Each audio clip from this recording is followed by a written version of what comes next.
July 8, 2014 Brazil ഫാൻസിന് ഒരിക്കലും മറക്കാൻ കഴിയാത്തൊരു ദിവസം. സ്വന്തം നാട്ടിൽ നടന്ന ലോകകപ്പിൽ 7-1 ജർമ്മനിയോട് നാണം കെട്ട തോൽവി ഏറ്റുവാങ്ങേണ്ടി വന്ന ബ്രസീൽ.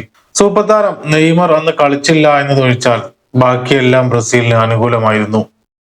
സ്വന്തം നാട്, സ്വന്തം സ്റ്റേഡിയം, ആർപ്പ് വിളിക്കാൻ മഞ്ഞയിൽ കുളിച്ച് പതിനായിരക്കണക്കിന് ആരാധകർ.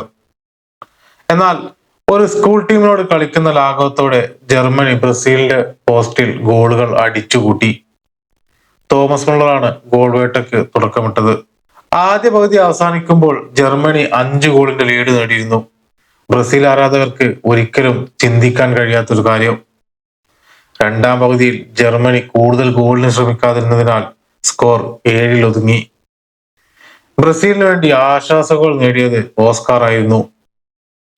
ബ്രസീൽ ഫുട്ബോളിന് ഏറ്റവും നാണക്കേടുണ്ടാക്കിയ സംഭവമാണ് ഈ 7-1 എന്നുള്ള ഞെട്ടിക്കുന്ന തോൽവി.